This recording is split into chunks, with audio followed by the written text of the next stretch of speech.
Welcome to StarCraft 2 Strategies Explained, a video series in which I take something that's very popular right now and I explain why it's really cool and good, or why it isn't, I suppose, if that actually happens, and so on and so forth. And I do it while looking at examples of it being done. So let's get into it for the Barracks opener that has now infected all of TVZ. So for those of you who are vaguely aware of StarCraft 2 professional scene, you might think of the Barracks opener as the proxy Barracks. I'm missing that word, aren't I? No, indeed I am not. We are not talking about the proxy Barracks, which is a cheese, but rather the forward Barracks that was first brought up with actually Special. I asked Maru about this. Then Bjorn really took it and ran with it, and then perfected it, I would say. And Maru started to incorporate it a lot more as well along that same kind of time period.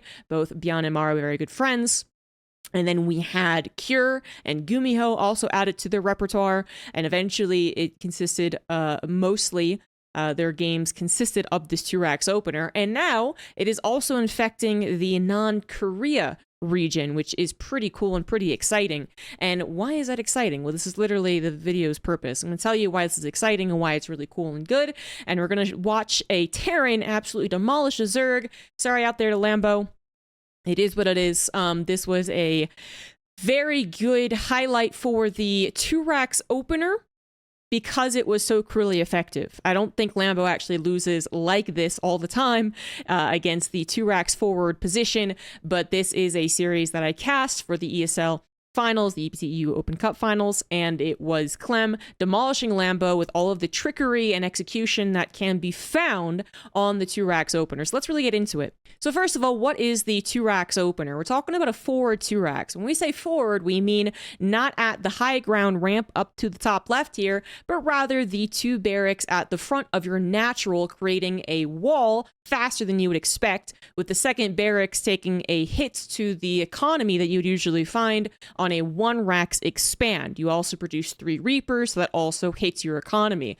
But the trade-offs seem to be very worth it. So what are the trade-offs here? Well, the positives of this build include the aggression that starts things off, the scouting that it gets. You pretty much get a confirmed scout if you're going to build up to 3 Reapers, as well as the massive amount of builds that lie behind this that can be properly protected, because you don't just go into the Reapers, but then you do go into at least some Marines to try and hide the build that you're doing. Now, there has been an interesting development as far as the scouting, the follow-up process of the Barracks opener, but I'll get into that at the end of the video, where I talk a little bit more about the possible negatives besides just the economic hit to this build.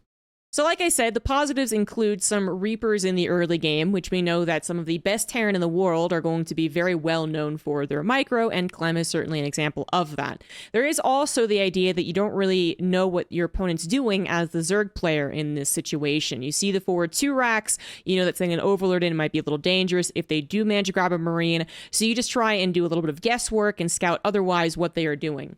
In this case, Clem actually opened up the first game of a best-of-5 series being really quite clever, quite cheeky, as he not only went for the forward Barracks, which for him is actually new, he usually is a 3cc player, but also added a third barracks up on his high ground. So you can see on the mini-map there. There is a third barracks there, and it is replacing this would-be command center, or at least pushing that would-be command center off for an extended period of time, because Clem is about to go into a 3 Rax Reaper build, which actually has existed in the past, but we know that it used to be proxied, basically. And the effectiveness of this build, well, can be seen very, very quickly, because we do have this game, I think, going up to a total whopping 4 minutes, maybe that. And so this is very effective because Lambo would not be able to immediately scout the lack of command center. He does eventually scout the third Rax, but you can't really change the build that you have chosen as the Zerg player at that point in time. You have gone for your hatch first, gas, and then pool. You've built your queens. You've gotten the amount of gas that you wanted to maybe get speed fast or not. And in today's meta, I would say it's much more common for Zergs not to get speed particularly quickly. And that ends up being a real problem for Lambo in this game, because Clem added that third Rax and added on his incredible micro. So we can see that things are already looking a little sus as one queen gets very, very injured. probably should not have been overly aggressive there, as maybe Lambo did not realize how many Reapers would be available so quickly because he only recently got that Overlord close enough to see the third barracks. Perhaps that is the reason that the snowball starts, and that is a very dangerous snowball to have starts, because if we watch for the next 30 seconds, we will see that Lambo eventually loses his queens, has no speed, and that's a lot of Reapers, and Clem does end up winning this game entirely based off of that opener. So very effective because of the Reaper control, but then also playing on the strengths of the build, which is that you already have a more army in the beginning of the game with at least 3 Reapers. You add on that third barracks, suddenly you have a lot more Reapers, and Lambo can't really tell that that's going to be the plan until it might be too late. Then he can only change his actions with the tools that he has acquired, which puts him into a very delicate position, one that in this case he did fail on executing. I don't think it's always going to be the case, but this is a good example of the strengths of the build, the early game units, early game scouting not really highlighted here, but then also the fact that you can change the follow-up to this build in so many ways. So let's go into game 2, where we see a difference opener with the 2 racks opener, or follow-up I should say. So the opener is the same as far as 2 racks going on to that forward position, creating that nice wall to then defend if something is happening, which we'll see later. But then you do not get the third barracks up on that high ground. You just get the 2 barracks, which usually pump out 3 Reapers, and then they move on to Tech Lab and Reactor.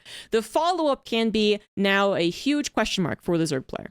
In this game, Lambo actually has his Overlord placed well enough that he gets a scout on exactly what Clem is following up with, but you'll see many more examples in other TVZs where the Overlord never gets close to getting into the main base. By the time they maneuver their Overlord into a position that can scout, a Marine or 2 are out, and they lose the Overlord prior to getting that confirmation on exactly what their opponent is doing. In this case, Lambo actually had a kind of courageous Overlord positioning, shall we say, compared to some other Overlord positions, which are very safe against some things like Marine openers that go around scouting for Overlords. So he actually gets to see that it is in fact a 3cc follow-up. So Clem, still mostly well known, I would say, for that typical European style 3cc bio build, but as you can see, is now moving on to adding in this diversifying, having this 2 racks opener into the 3cc, which makes it a macro build, and then into what we'll call a 2-1-1, because that is what it is: 2 barracks, a factory, and a starport. But the other things that Lambo could, or maybe did not see actually, if this was a different type of game, the other builds that could branch off of this tree trunk is 2-1-1 immediately, actually, although that's not as popular. The 3cc 2-1-1, which we're kind of seeing here, but then we're seeing the addition of Hellions instead of going right into the Marine swap-off. Actually, when Bjorn does a build similar to this, he actually goes into a Banshee because you don't have enough Marines to pick up in 2 medevacs anyway with Stim, if you're going for that type of goal-oriented build going into the 2 medevac drop. So there's also different ways to execute the actual 2-1-1, the amount of structures that you have. You could go into a Banshee while building up your Marine count, then swap over into the medevacs. You could do what Clem is doing and go into a Liberator for some mild harassment, and then Hellions for more map control, as well as possible defense against a Ling Baneling bust, which we actually saw executed at Gamers 8 with Solar, who was able to take down Cure very easily in game number 2, I believe. So there's many different ways to follow this up. There's a 4 racks that exist as well, where you pump out a bunch of Marines and pressure your opponent. There's the 3 racks that we saw in the last game off of 1 base, but then you could also do off of 2 bases. I mean, you could probably do even more things beyond that, such as surprise battle cruisers. I would have no doubt that exists. Obviously, mech in any form of mech that you can find out. Double factory behind this.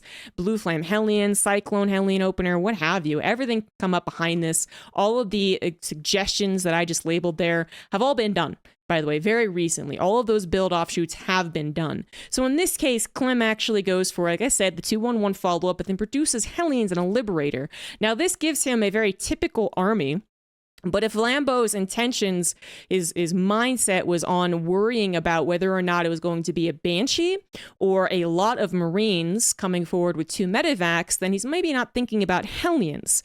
So that's an issue in this game. One, The issue could be that he makes 20 plus lings to try and attack the guy, which would probably already be a bad idea because you have a wall at the natural anyway. And then they would be completely useless. They certainly wouldn't even delay the third CC. Or alternatively, you have Lambo trying to hold off on making lings for an extended period of time because he figures his opponent's going for a 3CC 211-ish type build. He's not going to actually attack me until probably 5:30 or later. And that is going to cost him big time as the Hellions race across the map in the count of 4, which is a pretty good number to start destroying drones, and that's exactly what they do. Literally, this tiny change-up on the follow-up, the offshoot of the offshoot, the branch after the branch, has actually destroyed Lambo's chances in this game, and he does end up losing to all of this Hellion aggression as he simply did not have anything to respond to it and lost 19 drones prior to 6 minutes. Pretty good follow-up for Clem. He does seem to be getting the best case scenario with every follow-up that he's doing. Finally, we have this amazing example of why this opener is also great defensively. So I did bring up that this opener gives you scouting, and this is a fantastic highlight. We have Clem once again going for the low ground forward 2 racks, and he does intend to go into a natural command center. Clem actually does a little bit of a mind game here, and he does not go for his low ground command center. The Overlord is encroaching. He receives an opportunity to fake out his opponents and goes for a high ground third command center, in which case Lambo, now with the Overlord, sees potential third racks rather onto that high ground and is going, okay, what can I do against that? But you can see that he already chose his build. Before he even noticed the lack of command center, we had Lambo throw down a Roach Warren. And you might be thinking that sounds like a really great idea. Reapers aren't that good against roaches, right? And they are okay against them, I would say. But it's more complicated than that, so let's continue to see how this unfolds. So the Roach play has been established. Lambo wants to cheese his way to victory, punish this 2 racks opener. But the problem is that in my experience, Bjorn in particular has really learned and perfected how to defend against such early Roach rushes with this build. When it first popped up, Bjorn actually didn't do so well against them, and it did seem to be a strong counter to a opener such as this, but over the last 6 months, I'd say it's actually not a strong counter if the Terran knows how to defend it, and execution is still paramount in StarCraft 2. We're going to see Clem have that execution. He will win this game, spoiler alert, but nonetheless, we'll go over it and see exactly why it happens the way that it does. So first of all, you would at least know that the Reaper is going to be able to scout. There is a very, very good chance the Reapers, plural, will actually get a scout on the Zergs' intentions. Whether they actually scout the roaches or not might be in question, but they might see other things that are curious, some things that are missing, some gas that shouldn't still be being taken. They might see the Roach Warren, or they might simply see the Roach pop in the natural. Now, that's the latest timing they could scout this, but it's still pretty damn quick, because it's still on Lambo's side of the map, and there's really no reason the Reapers shouldn't scout this. There is one example I can think of in which the Reapers do not scout the Roach in the natural, and that's if they go and check the third hatch and then go back to the natural, in which case perhaps the scout is, let's say, 6 seconds later, which can be a very big deal. But most of the time, they're going to be in the natural or the main, spotting such things. So Clem has this knowledge now that there is a Roach attack. Now, he's doing a very typical follow-up, a little bit of that mind game aside. Third C on the high ground is safer, but that's not necessarily the point of the defense. He adds on a factory. If he had gone into a 3rd and 4th racks, I think there is some trouble there, but he goes into a factory, which is really, really good for him, and then he's going to buy time with his Reapers as much as possible, actually adding on a 4th one as well, while producing not just Marines, but more importantly, Marauders, and getting them into bunkers, which gives you that extra range, which Marauders also already have above that of a Marine. Plus, they're just good against roaches. So Marauders are the way to go. We actually went double tech lab in this game, and that's probably best as well because reactors take longer to build, even though they give you twice the amount of production. So the tech labs are fairly quick. They produce Marauders, which we like, and we can afford 2 Marauders at a time as well as that factory, even with a high ground command center. So imagine if it was low ground, it would be even nicer. We're going to double down on the bunkers too, just in case things go a little bit sideways, which they certainly have potential to. The Reapers did scout the actual move out intention. One of them lost their lives. They weren't able to buy as much time as possible, I would say, if it was perfectly microed. But they do manage to come back home and help out with the grenades. And the grenades are always going to be effective. They're going to buy time as the army travels across the map. They're going to do a little bit of damage. That's less important. And they're going to crowd control once the Reapers are involved with the fight with the other bio. And by crowd control, I mean that they literally stop the units from attacking because they get popped in the air and they go, blah. So that's crowd control. So an excellent thing to have. You can see that Clem even gets a little aggressive, which is a very dangerous call to make, but the best Terrans will be able to make that call correctly. And you can see that he actually says, oh my god, that's actually a lot.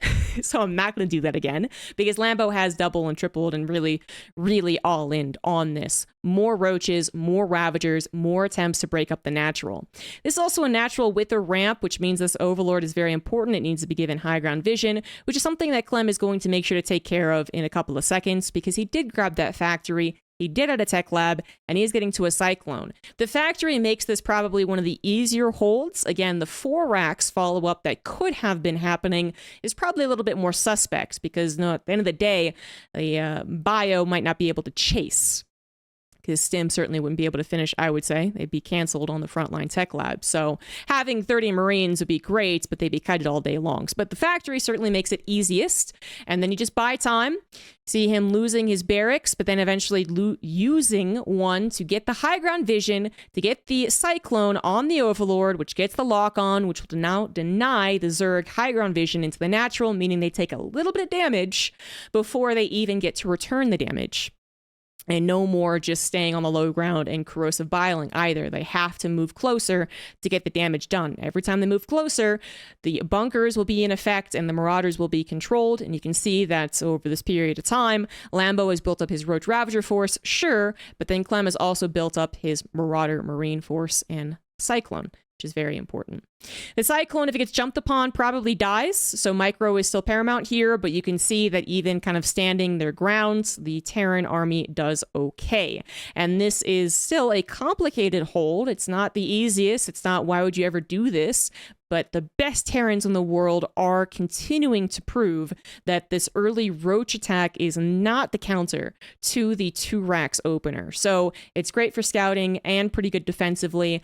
The worst thing about this build is that it does hit your economy, but I would say the proof is here. It doesn't hit your economy enough to outweigh the benefits that I've tried to explain in this video. Scouting, defense, offense, ambiguity, confusion on the Zerg side, the aggression that you can get from the different opener, like the opener itself, but then different offshoots, so on and so forth. It's just a very fabulous build now that it's been figured out. I was not certain about it about 6 months ago, I guess, but now I am fairly certain that this is going to dominate the TVZ meta. I said at the end of the video I wanted to go ahead and discuss a potential kind of meta problem, maybe is the right word, I don't know, of this build, and that is that the follow-up might not be as ambiguous as it has been the last few months, in which Zerg players very rarely seem to ever get full confirmation on what their opponent is doing. They also don't want to go for Overlord speed, by the way, before people suggest that. That's something they don't want to invest into, especially if it ends up being an economical build behind this.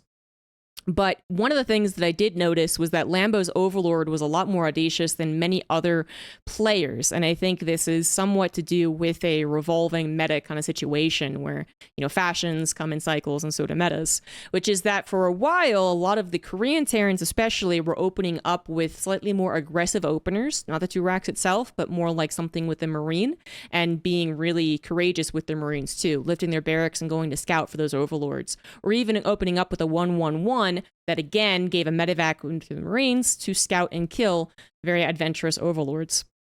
So we have some of the Zergs in Korea having very conservative Overlord placements, not necessarily up against the pervert pillars, Pig calls it, or onto the pillars around, I guess, the natural, right? And then the bottom right location also doesn't give you any scouting as far as the fronts, which could still be important. And additionally, if you don't do it fast enough, then you obviously might not actually get to see what you want to see before a Marine pops out. So anyway, I think that the Overlord positionings might change as the 2 racks continues to become more and more popular, and that we might see further change from the Terrans. Maybe they'll make sure to always get a Marine or 2 before adding on their add-ons, and then that'll be a trade-off on the timing of such a stim and production, but they'll make sure that the Overlord can't see what's going on. And I just noted that in this game, because initially I gave Lambo some credit for being able to scout the follow-up, and it didn't matter because what he didn't scout was the reactor added on. So even though the Overlord is able to scout the 3cc, which is usually a fantastic thing to see, that pushes the aggression from your opponent off quite a bit. In this case, even though it was a light form of aggression, Hellions aren't usually game ending. In this game, they absolutely were. So even with a different Overlord scouts than some of the other 2-Rax TVZ examples, we saw that Lambo still couldn't get the perfect image of what the Terran was actually doing. So many different ways to follow this up. Such a more exciting way to play out TVZ, and it's going to benefit the best Terran's strengths, which are going to be a lot based around the pressure that they can apply to the Zerg. So I think Clem adopting this style is a fantastic thing, and not just because he 3-0'd Lambo here. I think we're going to see the Zerg players also figure things out more and more, and we'll continue to see the meta develop. But hopefully you guys understand a little bit more about why the forward 2-Rax and TVZ is exciting and is now found in all of the regions of TVZ, not just Korea. So if you enjoyed the video, like, comment, subscribe, all that good stuff, and I will see you guys later for more StarCraft 2 metas explained. Bye-bye.